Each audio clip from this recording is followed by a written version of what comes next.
أنت ربي ذو الجلال والإكرام يا إلهي فاعف عني واهدني. Alhamdulillah, wassalatu wassalamu ala Rasulillah sallallahu alayhi wa sallam. Thank you for coming. So I was told this is a youth lecture, so I was expecting a lot of youth, but alhamdulillah, I think we're all youth at heart, so this is fine, inshallah.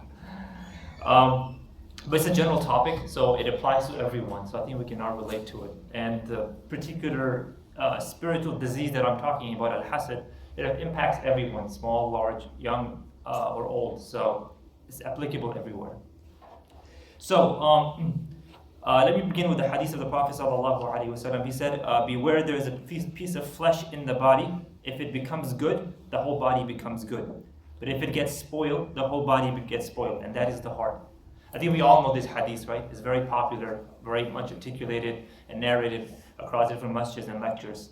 But it's a very deep hadith as well. There's been like books written about it, like long books, on just this one particular hadith. What does he mean? What type of disease? What does it mean to have a good heart? What does it mean to have a bad heart? And things of that nature. But just to summarize the hadith, basically it's saying that as long as there's something inside all of us, if it's something that is good, then outside our actions will be good as well. If it's spoiled from the inside, then outside will be spoiled as well. So what it is, he's referring to the heart. So it is important for a believer to have a good heart, a sincere heart, a heart that turns to Allah subhanahu wa ta'ala for forgiveness, the heart that is longing to meet Allah subhanahu wa ta'ala, the heart that is longing to go to paradise, the heart that is longing to hope for the mercy of Allah subhanahu wa ta'ala in the akhirah. So that's a good heart. And if it's a bad heart, meaning a heart that is not sincere, the heart that does not long for Allah but longs for the dunya, a heart that longs for wealth, the heart that longs for power and position, then that is something that's an evil heart. And that will basically result in the actions as well. So some scholars say the heart is the master and our limbs are its slaves. So whatever the master commands, the limbs do likewise as well. So a person's outer actions, if they are overly disobedient, overly jealous, or overly misbehaving in any way, that's an indication, that's basically a picture of what is inside of them, right? And the opposite is also true. If a person is overly righteous, outwardly righteous, and they're sincere, you see that in their actions, and they're like that actually, and they're not just putting on a show. They're actually like that, and that is an indication of a good heart that's inside of them. So that's a sign that we can take. So that's the basics of the hadith. So why is that mentioned? Why is that important to mention? Because we need to understand the heart, not just from a medical perspective. Because when we think about the heart, we just think of it something that pumps blood, right? That as far as it goes. But in the Quran and the Sunnah, the heart there's a lot of stuff attached to it. There's a lot attached, it's like thinking and feelings and reflection and reasoning with the heart. For example, Allah subhanahu wa ta'ala says, أَفَلَمْ يَسِيرُوا فِي الْأَرْضِ فَتَكُونَ لَهُمْ قُلُوبٌ يَعْقِلُونَ بِهَا أَوْ آذَانٌ يَسْمَعُونَ بِهَا. So have they not traveled through the earth and have hearts by which to reason and ears by which to hear? So Allah is referring to the disbelievers, that Allah is basically telling them that don't you go throughout the land and look at Allah's kingdom and His power, and do you not reflect with your hearts? He doesn't use the word mind. He said, do they not reflect with their hearts? That what is all this? Where did all of this come from? Who created this? What is the reason behind it? Why am I here? Is death the only thing, or there's something more? So they don't make these questions. So Allah's asking us to reflect with your hearts. So He's giving reflection and thought and thinking to the heart. So then He says, فَإِنَّهَا لَا تَعْمَى الْأَبْصَارُ وَلَكِنْ تَعْمَى الْقُلُوبُ الَّتِي فِي الصُّدُورِ. For indeed it is not the eyes that are blinded, but it's the hearts that are blind within their breasts. So He's saying, even though they're watching these things, they're not blind. They can see all of the signs of Allah around them, but because their hearts are blind, their hearts are closed to the signs of, they're not reflecting, they're not thinking about Allah's creation, that is what's causing them to go blind in their hearts. So the point is, Allah subhanahu wa ta'ala, so the heart has more function than just pumping blood. It has a spiritual aspect, and that spiritual aspect is important to empower. Moving on, the Prophet so it's no coincidence the Prophet ﷺ said that on the day of judgment, Allah looks at your hearts. He does not look at the outside. Allah said, the Prophet ﷺ said, verily Allah does not look at your faces and your wealth, but He looks at your heart and your deeds. Okay, that's what Allah is going to judge you on your heart, because that's the main thing, right? Allah says, يَوْمَ لَا يَنْفَعُ مَالٌ وَلَا بَنُونَ إِلَّا مَنْ أَتَى اللَّهَ بِقَلْبٍ سَلِيمٍ. Allah is talking about the day of judgment. The day when there will be no benefit for anyone, their wealth nor their children will benefit them, but only one who comes to Allah with a salim heart. What is a salim heart? It's a heart that is secure, a heart that is pure, that is submissive to Allah, that is sincere to Allah. So Allah is saying these are the only people on the day of judgment that will benefit. And no one else, nothing from them will benefit. Their wealth, their children, whatever the case may be. None of that will matter on the day of judgment except the one who has a qalbun salim, someone who has a submissive heart, a sound heart. So that's what we need to all strive for. So I wanted to use this as a basis that there is something called a spiritual heart. There is an aspect of the heart. So now we get into the topic. So just like the body gets sick, right?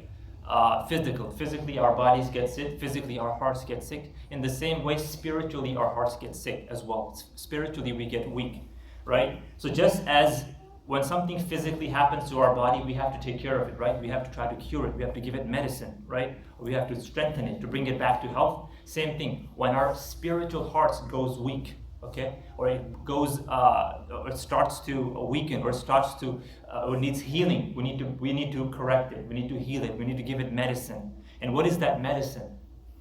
We'll open it up. By the way, I like to do discussion as well. So what do you think? What is the medicine of waking up the heart? Zikr is a great way of waking up the heart, healing it, correcting it. What else? Anything else? Quran, also a form of zikr. Yeah, reflecting on the Quran, reading it, reciting it, reflecting on it, thinking about it, trying to learn from it, and most importantly, acting on it, right? Anything else? Yes. No? Huh? Yes. Okay, yes, praying as well. Reflecting. What are you doing when you're praying? What are we doing when we're praying? When doing salah, particularly. When we're doing salah, what are we doing? Yeah, we're having a conversation with Allah, right? You're having a conversation with Him on one-on-one. So that's also a way for you to connect your heart with Allah subhanahu wa ta'ala. So these are the ways to basically strengthen the heart again when it becomes weak.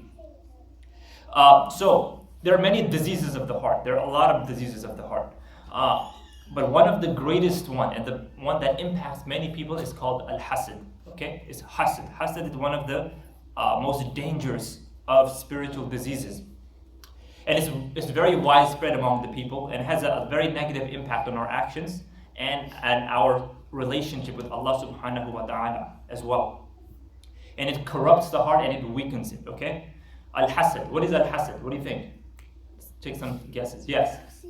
Huh? Jealousy. Okay, it's a kind of jealousy, yes. But I need more. Anything more? What is al-hasad? Envy, okay. What does that mean when we say it's envy? What does that mean when we say envy? What does it mean when we say envy? That so-and-so is that brother has an envy problem. He's very envious. So you're saying, why does somebody have this, and I wish that we take it away from that person? Yes. That's basically the definition. So envy, the hasad in Arabic, basically means when you want something that someone else has, and if power was given to you by something, you would take it away from them and give it to yourself. Okay? That's envy. That is envy. Okay? That is hasad, basically. That is hasad. So it is a jealousy, but it's an extreme level of jealousy. Okay, very extreme level where you are so mad that someone else has something that you want to take it away. If you could take it away from them, or you wish in your heart somebody would take it from them. Okay, so they don't want. If I don't have it, they should not have it either. That's hasad. That's hasad. So the key here is you want to remove it from them, right? You don't feel like they deserve it for whatever reason. Okay. And it's not just about wealth. Some people just limit it to wealth. It could be somebody's religion. Maybe somebody's more righteous than you, and you wish that why is that so person? Why does he make the hajj? I wish he wouldn't make the hajj. I want to make the hajj. Okay, then make the hajj. Why are you so envious of someone else making tahajjud? Somebody's a hafiz, somebody has intelligence, right? Intelligence, people envy in each other's intelligence. Wealth, knowledge, job. Somebody has a better job than you, they get more paid than you. Somebody has a better car than you. Maybe they have that Tesla that you really want and you don't have it, right? Then you want to take it away from them, you wish you could have it, right? So it could be for anything. It could be anything related to dunya, or it could be something, it could be related to the dunya, it could be related to your religion, it could be related to your intellect, it could be anything. As long as you wish to remove it from them and give it to yourself. Okay.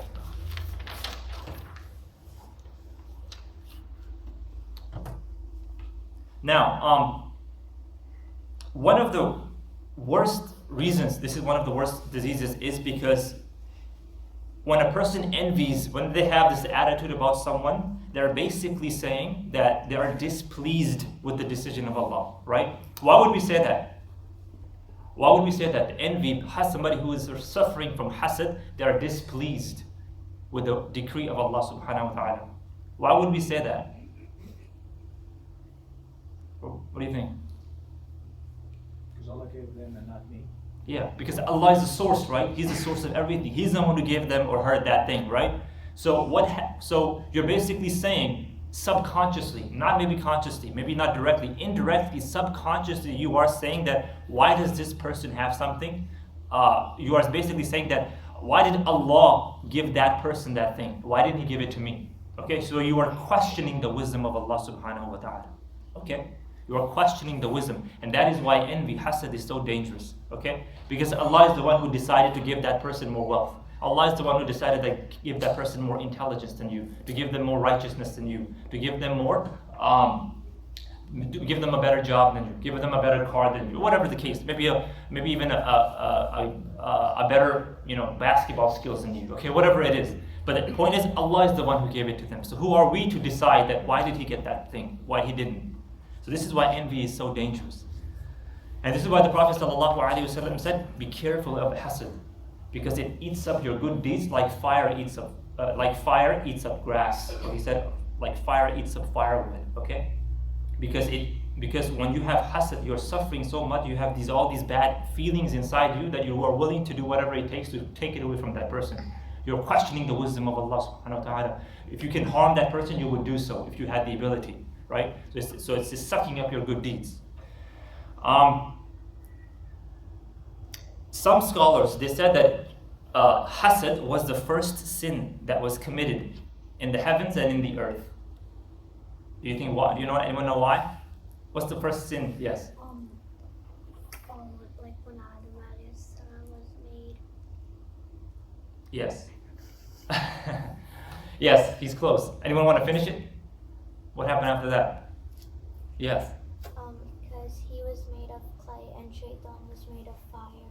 And Shaitan, when Allah told all the angels to bow to him, he was like, why are you bowing to him and not to me? He's made of clay and I'm made of fire. Yes, exactly. So we know the story of Adam. Allah created Adam and Allah told the angels to prostrate to Adam alayhi salam. All the angels prostrated except Iblis. Allah asked him, why did you prostrate when I commanded? He said, oh Allah, you created him from clay and you created me from fire. And ana khayru minhu, I am better than him. Okay, so I am not going to bow down to him, right? So that's envy, that's hasad, right? Because he wanted Adam's position of nobility, and position of power, and Allah's slave and things like that. He wanted that position. He worked like centuries for it to get to that position, right? And there was a sheikh, he gave a really good example to describe what's happening to shaitan. He said, imagine that you're in a company, right? You started from the bottom and you go all the way on top, right? And you're like right below the CEO, right?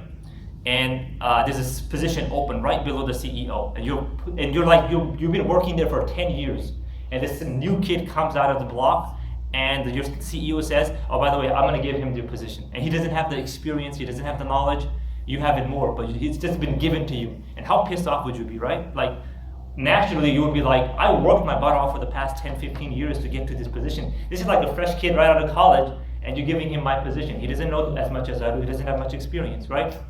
But the CEO is the owner of the company, he gets to decide. So that's the mindset that the shaitan is coming from. So you could say it's a natural reaction. But if he was a true slave of Allah, right, he would recognize this is Allah's creation. It's not my creation. He gets to decide who put it in that position. Even if I worked all my life and Allah decides to give it to someone, it's okay. I don't care. Okay? That's why the angels don't have that inside them, right? They don't have these feelings, right? Because they're saying, they know because they are true servants of Allah, the true ibad of Allah. They submit completely, blindly. They don't question Allah's wisdom. Whatever Allah says, alhamdulillah, that's it. So they've been worshipping Allah for so long, right? Even before Iblis, Allah put something higher than their position. Allah tells all the angels, even Jibreel, right? Even the angel of Zat, everyone to prostrate to Adam. They say, oh, no problem, here you go. Why? Because Allah said so. He's the creator, He's the ruler, He's the owner of the universe and the existence. I don't have to question it. So that's the mindset that we have to have, the ibad. So that was the first one. That was in the heavens. So the scholars also said it is the first sin that was committed in the dunya. So what do you think they're talking about in that situation? What are they talking about? The first sin that was committed in the dunya as well. So we already established the first sin in the heavens. Now the first sin in the dunya.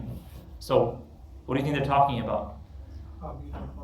Yeah, the two sons of Adam alayhi salam, right? Anyone know what happened? What happened? They offered the sacrifice. Yes. I think one of the sons killed the other son.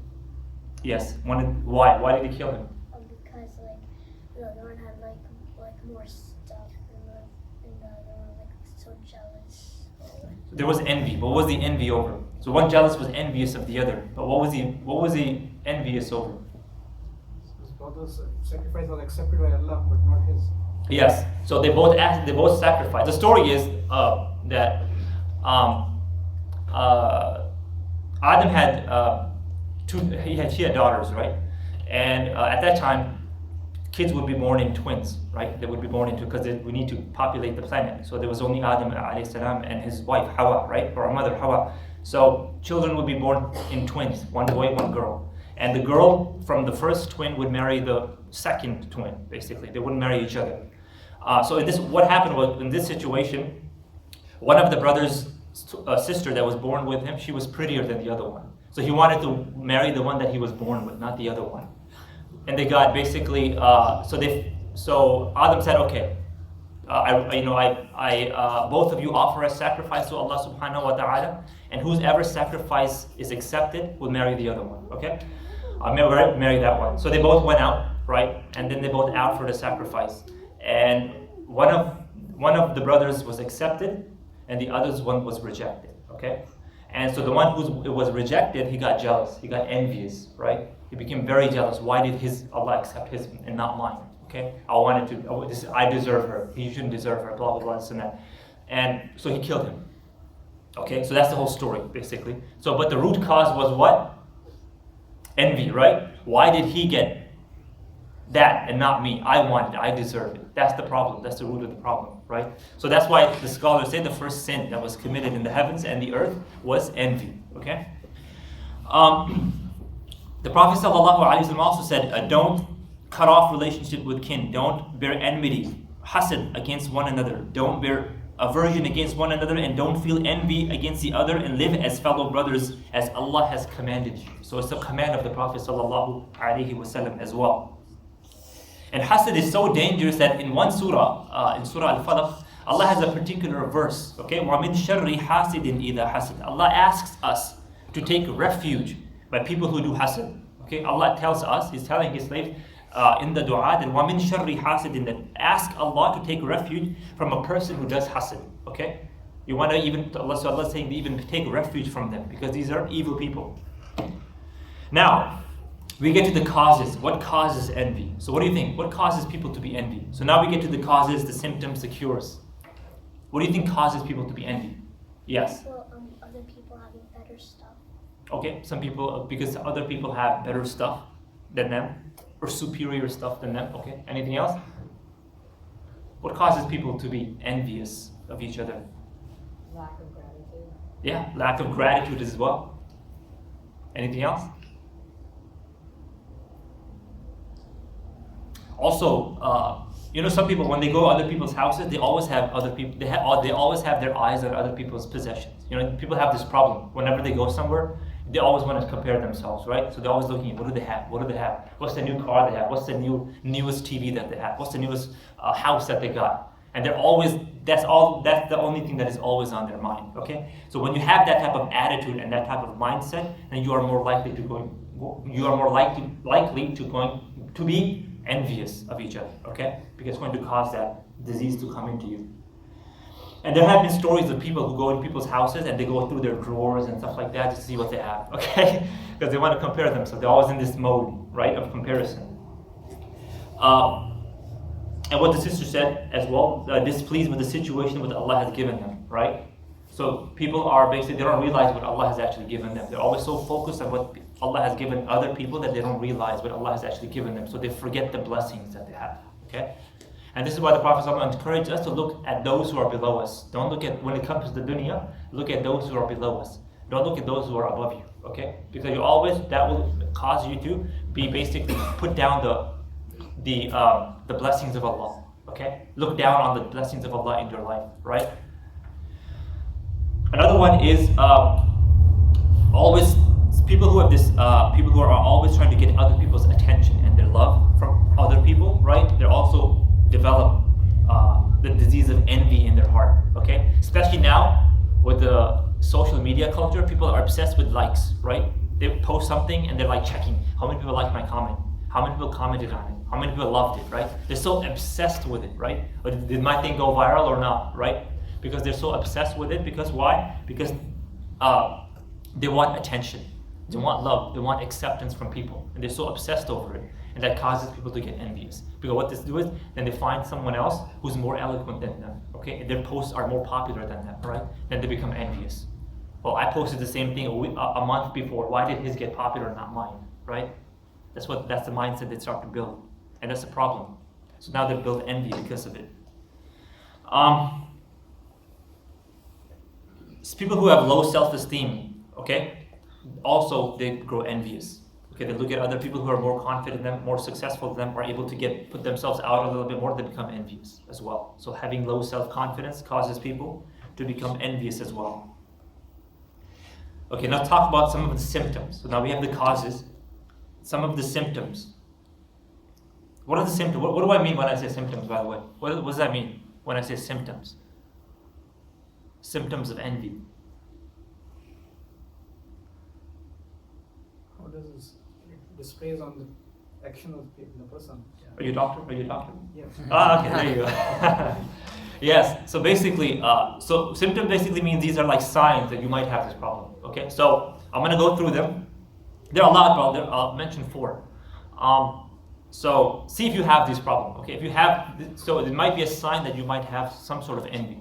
Now some people might have a lot of envy in them, right? They're very envious. Some people might be like on the borderline. They have envy on certain issues, not on other issues. Some people might be very light envy, okay? But everyone suffers from envy, by the way. Everyone is on a spectrum of envy somewhere, okay? Even scholars, by the way. I don't want you to think like shuyukh and stuff like that, but ulama don't have envy.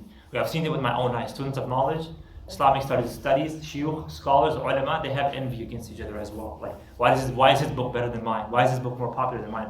Why is his chain better than mine? Like, going back to the Prophet ﷺ. Why did he study with so shaykh? I didn't get the ability. I should study with that shaykh, right? Why is his Arabic better than mine? Or whatever the case. But everyone can suffer. So everyone suffers from envy to a certain level, okay? But our job as ibadah of Allah is to try to reduce it as much as possible. You may try to, first and foremost, try to eradicate it. But if you can't, you must reduce it to a low level as possible. So you want to meet Allah subhanahu wa ta'ala on the day of judgment with trying your best to reduce the disease. Okay? Okay, so symptoms of envy. Okay, so if you always find yourself looking at other people's things and comparing yourself, you automatically go into comparison mode. Okay? Then you might have an envy problem. Don't be concerned about what other people have. Just mind your own business, right? Just because somebody has something that you don't, it's okay. There's nothing to worry about. There's not a competition, right? Especially if that person doesn't even care. To them, it's not even an important thing, but to you, it's like a big thing because they have it and you don't, right? So If you always find yourself, your eyes always looking at other people's wealth, other people's products, other people's possessions, then that's might be a indication that you suffer from envy. Another symptom is if you are unable to say good things about a person. You know some of these people, right? Like some people are so envious of other people, right? Whenever you mention somebody else, that person in their company, they always do something bad.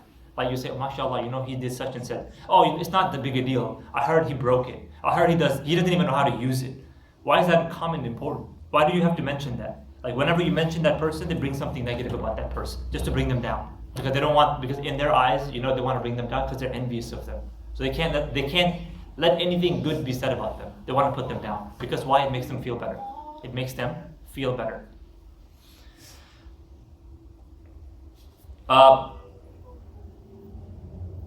Shutting down or feeling sad when good happens to others. Yes, there are people who suffer in this way, right? Like whenever something good happens, they become sad. They become sad, and they become what's the word I'm looking for? Depressed. They become depressed. It actually hurts their feelings so much that they might even not come out of the bedroom like for days, because why did that person get so and so and I don't have it, right? And I think I was reading I think it was a report or it was a news report, I don't remember, but I think there was like some girl that was suffering from she had like a YouTube channel or something, and some other girl got higher than there, and she was like so sad. She was like, she had locked herself in the room, and she was so depressed, and so it was like ridiculous stuff, right? But so if you find yourself being sad of someone else's success, that's the important thing. If you find yourself sad and depressed because of someone else's success, then you might suffer from envy, okay? You might suffer from envy. And the last one I'll mention is, if your default mode is always to compare, that's your default mode. Every time something is mentioned, you immediately compare it to yourself, okay? Then that's the problem. That's the problem. By the way, there's one thing that we are encouraged to compare ourselves with. Anyone know what that is? The Prophet ﷺ encouraged it. Deen. Yes, deen. How? Give me an example. Striving to Allah. Okay. More example. More specific. Person is punctual in the prayer, for example, with the Jama'ah.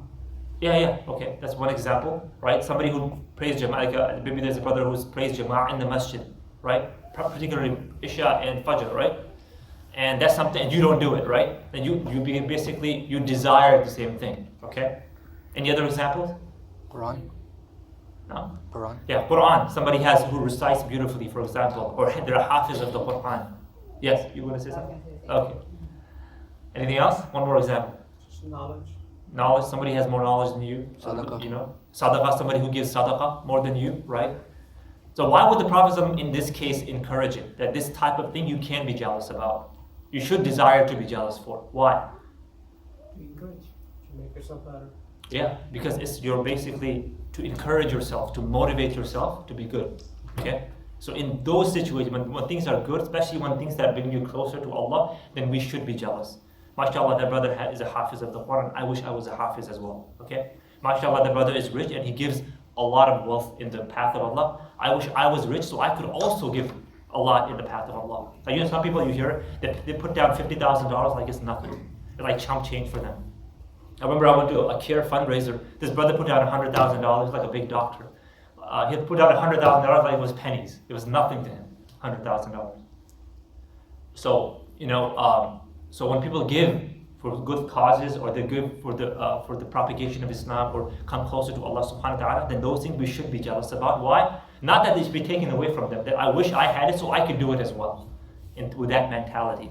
Okay, it's encouraged. So when it comes to the deen, coming closer to Allah or general good for society, then we should encourage, then that's encouraged. Okay, so now let's get to the cures.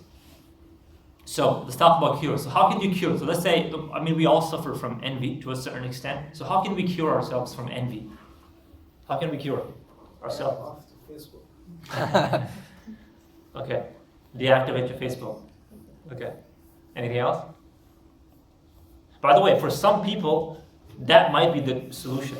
In some people's situation, that might be their solution. Okay, not everyone has the same solution, right? For some people, that might be their solution. They need to deactivate their Facebook, social media account because they cannot handle it. They cannot control themselves, okay? Anything else? Count your own blessings. Count your own blessings, yeah. MashaAllah, Allah's given me this, Allah's given me this. Some people, so you say, MashaAllah, I have a home, for example, right? Let's say somebody got like a huge mansion, very beautiful, right? And you have like a apartment building that you live in, right? You're in an apartment that you're renting. It's not even your own. It's okay. At least you have some roof over your head. There's some people who are living on the street. They have nothing, right? We know the stories that come from the third world countries in particular, right? Our Muslim brothers, a lot of Muslim brothers in our home countries, for example, right? Who are suffering, living on the streets, or they're living in sheds, have nothing. Okay, so you say, Alhamdulillah, I have something. Anything else? As a cure? Anything else? Help those less fortunate. Yeah, help those who are less fortunate. Why? Because it helps you remind yourself. Because when you're in that soup kitchen, you're feeding others, you're interacting with people who have less than you. It helps you gratitude. MashaAllah, these people have. If they don't have, if this soup kitchen wasn't here, this person would be starving. Alhamdulillah, at least I have like a full plate of meal at home every day. Okay? But these people get nothing. If this soup kitchen was not here, they would get nothing. Right? So this is a blessing. It helps you interact with the blessings of Allah. Another one is being mindful of yourself. Okay? Focus on yourself. Meaning mind your own business. Don't worry about other people. Just mind your own self. Worry about yourself. Don't worry about other people. Worry about yourself. Anything else? Yes. Go in the masjid. Okay. To make dua to Allah and not let envy come to their hearts. Yeah, that could be as well because it helps you connect with other community members as well. Anything else? Company. Company? I'm sorry. What do you mean? Company of good people. Yeah. Surrounding yourself with good people helps as well. The Prophet ﷺ said, be careful who your friends are because a person is on the religion of his friend. Okay? Because your friends have an influence on you. Okay? Also, reflecting on Allah's wisdom. Remember we said, whatever somebody has been given more than you, or they're more successful than you, is because of Allah. Allah allowed them to do so. Okay? So you have to understand, maybe there's wisdom behind Allah preferring that person over me. Why should I care if Allah's given them that? It's Allah's decision. It's His universe. I'm His creation. I'm His property. That's basically what we are. We're Allah's property, right? So if He gives someone else more, and because we believe Allah is wise, Allah is merciful, Allah is Ar-Rahim, Allah is generous, Allah is kind. We believe these things about Allah, right? With the 99 names of Allah, His names and attributes, right? We believe these things. So we should put them in action. Now put it into action. Now say, okay, Allah is wise, Allah is Rahim, Allah is kind, Allah knows my hidden and my outer actions and His person. Allah's given, there's a wisdom behind why Allah has given that person that success and has given me what He has given me. There's a wisdom behind it. Allah distributes His blessings to different people in different ways. So Allah may have given someone else more success than you in that thing, but there might be something else that Allah has given you more than him or her.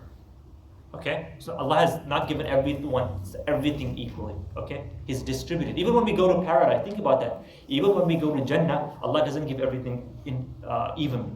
Right? He's going to give some people more. He's going to give some people less Jannah. Other people more Jannah. Some people are going to have less blessings in Jannah. Some people are going to have bigger blessings in Jannah. And that reminds me of the hadith of the Prophet. He said that there will be some people who are on the lower levels of Jannah. They look up at the heavens and they look at people who are higher than them in Jannah, right? And they look like they're stars. He said that they would look like they're stars in the sky. Okay? So just think about that, right? So even in Jannah, Allah will not give everyone equally. Okay? So it's Allah's wisdom, right? So when Allah's given you something, think about that. Okay? Allah's given someone more, it's okay. There's a wisdom behind it. I don't understand. Allah knows better who to give more, who to give less. Okay? And I always tell people that even if you're poor, even if somebody's poor, you should still count the blessings. Because maybe Allah kept you poor because He knows, right, that if He gave you more, you would forget Him. That happens, right? Somebody's really good. As soon as they hit wealth, they hit the jackpot, right? They become cocky. They become arrogant. They start looking down on their relatives. It basically ruins them, right? It completely changes their personality, who they used to be. They used to be humble, they used to be good people. Now they have money, now they become cocky and arrogant, right? So sometimes Allah protects some of His creation by keeping them poor, okay? Because Allah knows if He gave you more, you would forget Him. So because he doesn't want you to do that, because he loves you, okay, he wants to keep you in that level, so you keep reminding yourself of Allah subhanahu wa ta'ala. Okay?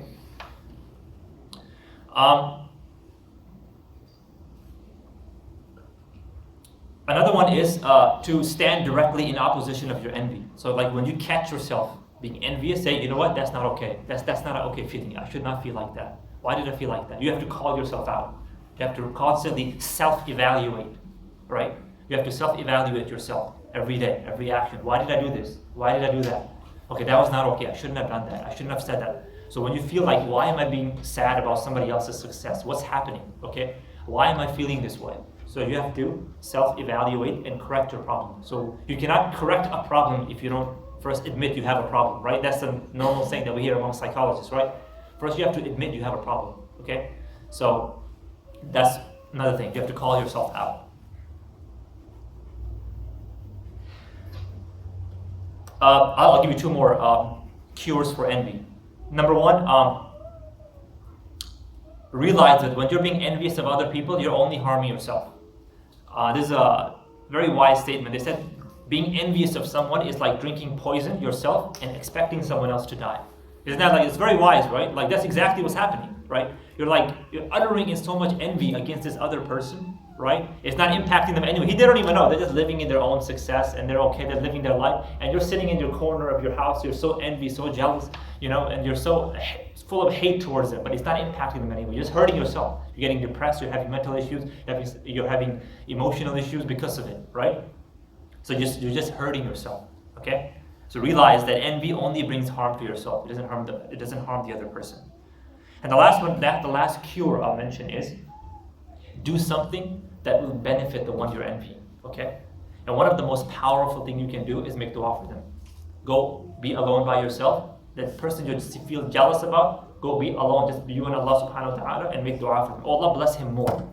Oh, Allah bless him even more. Oh, Allah bless her more. Say even more. Why? It will eradicate the envy from your heart, okay? So that's another powerful way of curing envy from the heart. Or help them encourage it. Whatever success that they've been given that you haven't and you feel envy about, go to them and help them with it even more, okay?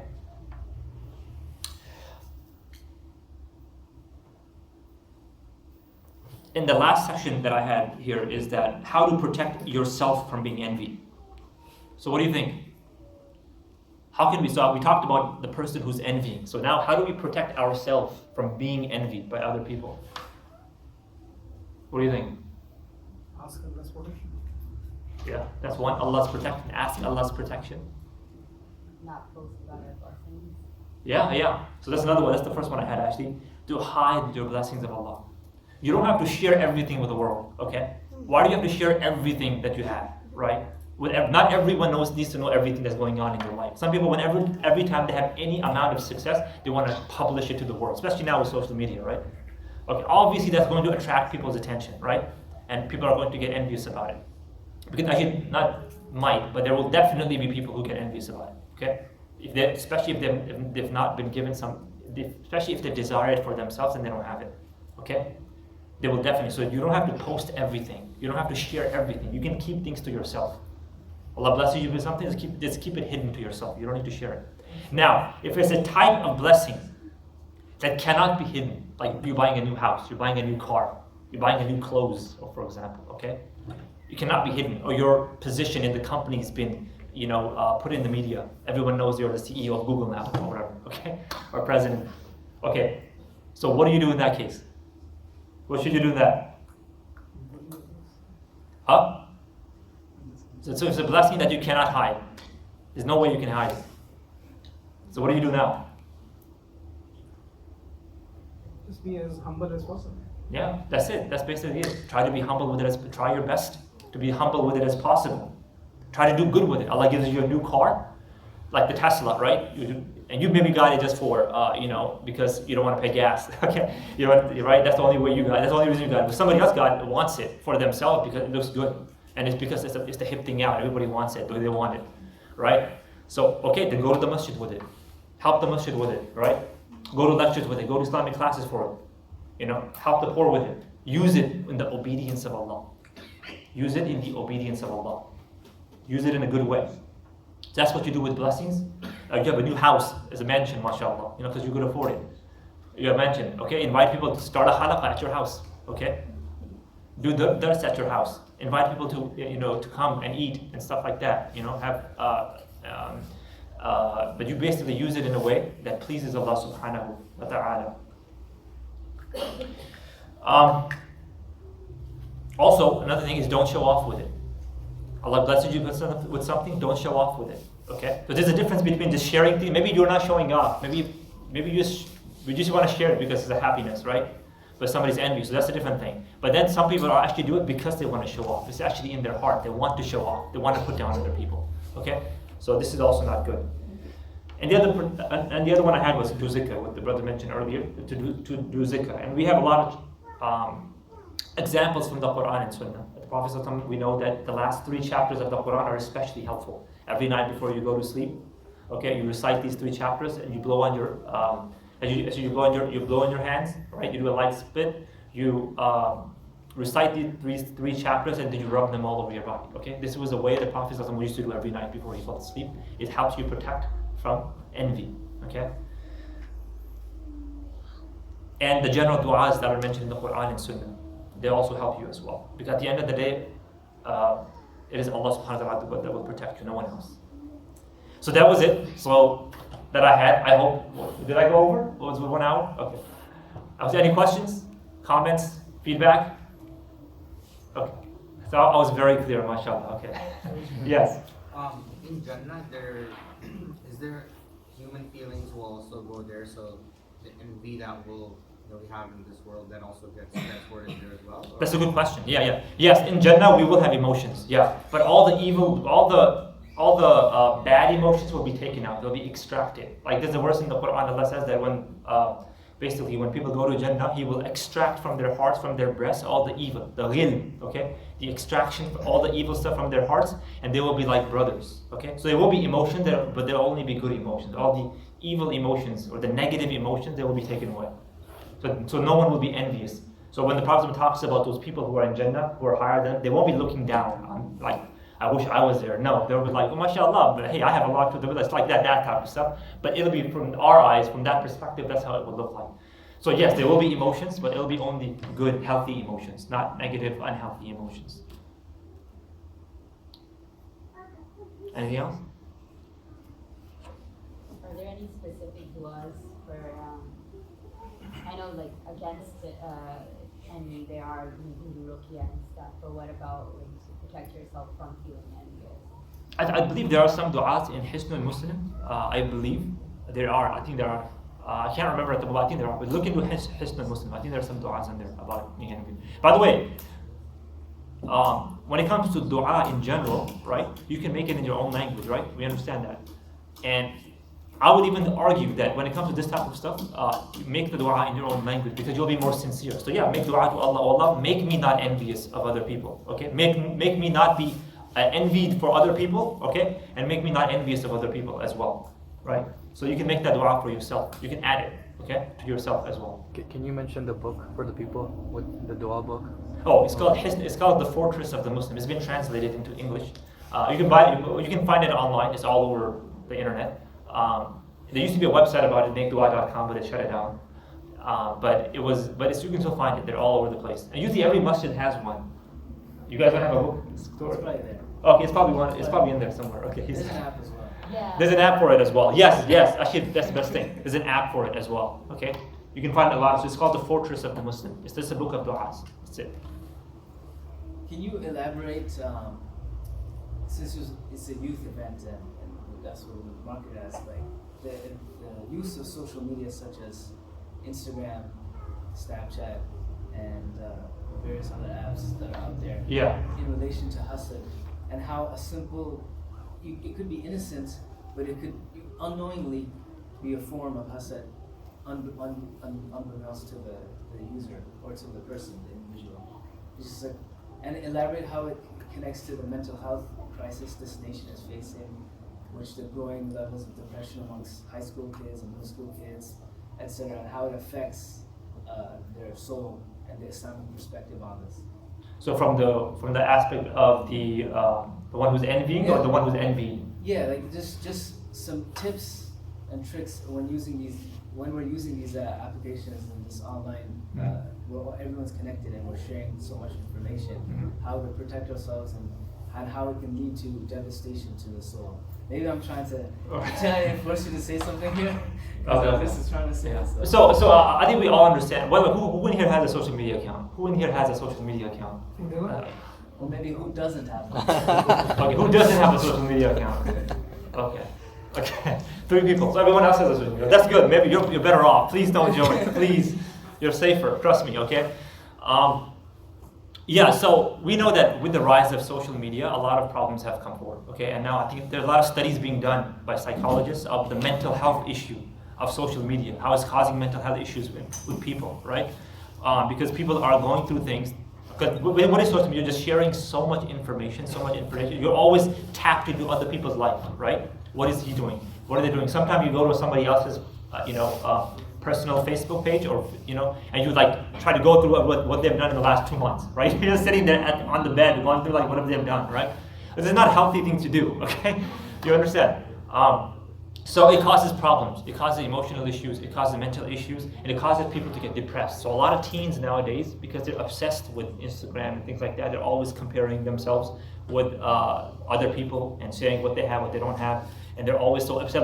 So it's become like a bar line. Like they'll follow certain figures, and maybe some people in their high school are have higher following, so they try to say, oh, okay, but I need to be at that level as well. So when they don't see that level, they become depressed. They get depressed. They start feeling low. They feel maybe there's something wrong with them, okay?